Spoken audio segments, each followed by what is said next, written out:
Hello everyone. Today I would like to simplify to you some engineering concept and naming that we typically use in our electrical industry.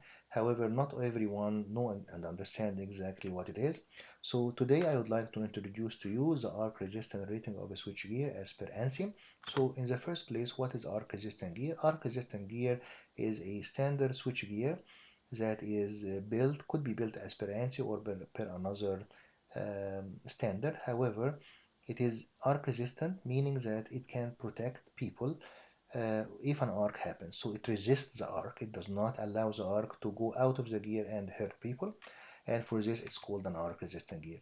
This is a typical arc resistant gear that, as you can see, it has typically the bus bars, the breakers, the cable compartments. They are typically all compartmentalized to follow the standard.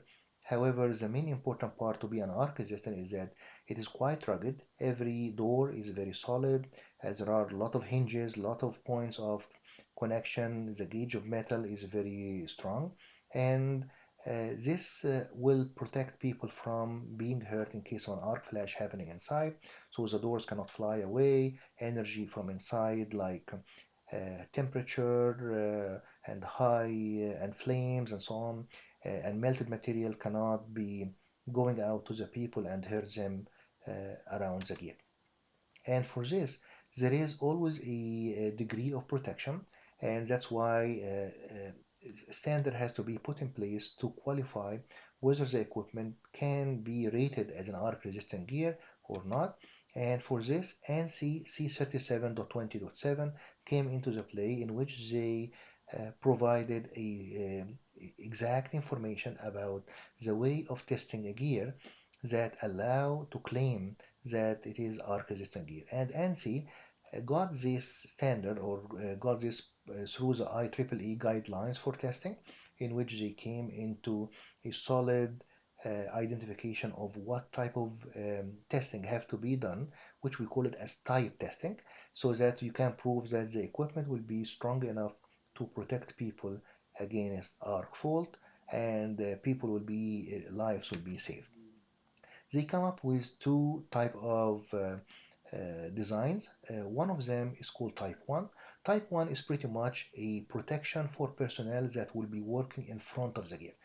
So it does not give safety for people if they are working at the side of the gear or behind the gear. And this has been well accepted because most of the time the gear people are working in front of the gear, and an arc flash could happen at that time, and that's why it need to provide protection for those personnel in front of the gear. The other one step higher category is type 2. So type 2 is actually providing the same type of protection. However, now it is all around the gear. So front of the gear, sides of the gear, and rear of the gear. So if anybody working around the gear in that close proximity and an arc flash happen, their life still be protected, and there is no arc flash incident energy that can go and hurt these people. One level up or one level in details about that, they provided actually two suffixes, suffix B and suffix C. So suffix B is pretty much saying that, okay, now if you have a low voltage compartment and you need to have it open while the equipment is live, and at the same time an arc flash happen while people were working, so you need to protect the people from being injured, and this actually is the suffix B. So it allow you to test the equipment, or they test the equipment while the low voltage compartment door is open, and they initiate an arc happening inside, and they validate that the arc does not go out and can hurt people. And type 2B is pretty much the same. Type 1B is basically protecting people from front of the gear, and the low voltage compartment door is open. Type 2B is protecting people all over around the gear, and also that the low voltage compartment is open. Type C is also one additional kind of safety.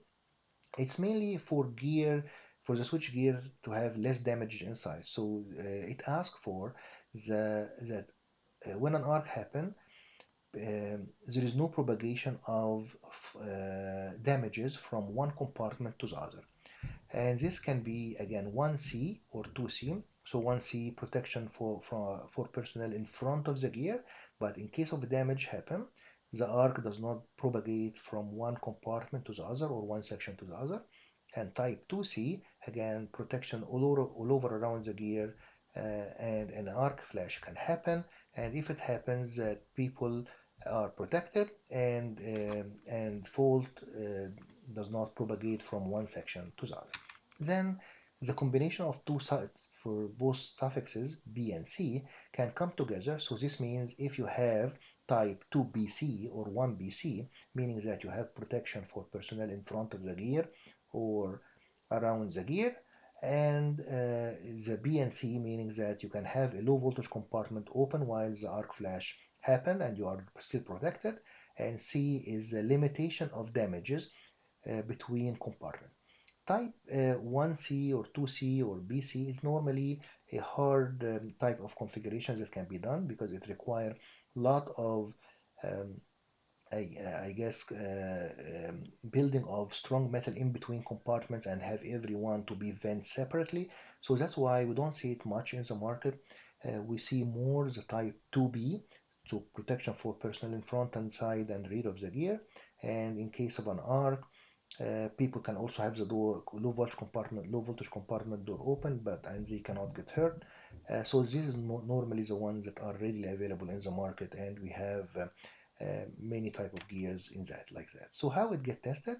So they put, I mean, in a testing lab, they put the gear inside a cage like this, and you can see that there is some cotton indicators all around this, I mean, mounted on this cage, and they initiate an actual arc flash happening inside the gear.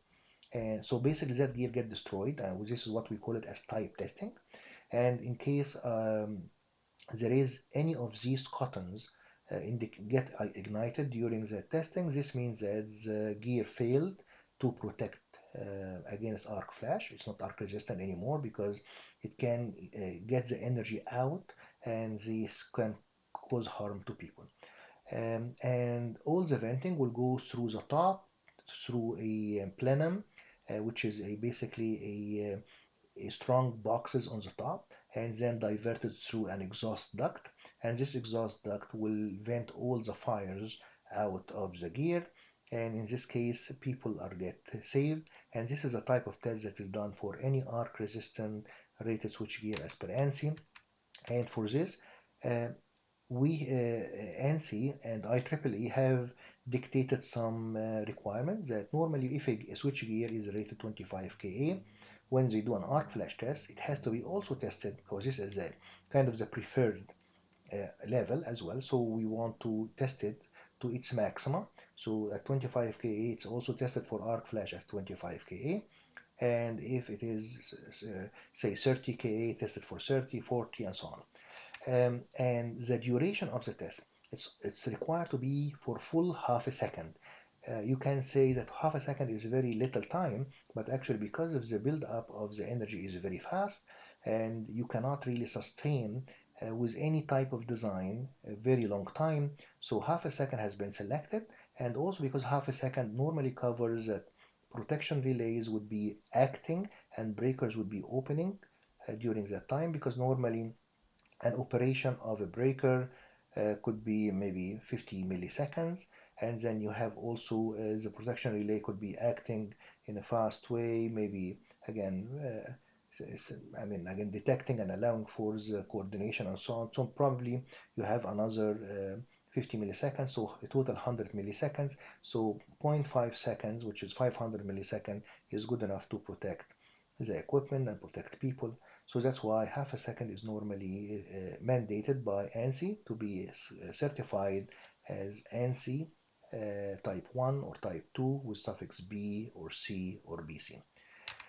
That's about it. I just wanted to share with you this information. I hope it helped you out during your career. And if you have any question, would be delighted to hear you back. Have a good day.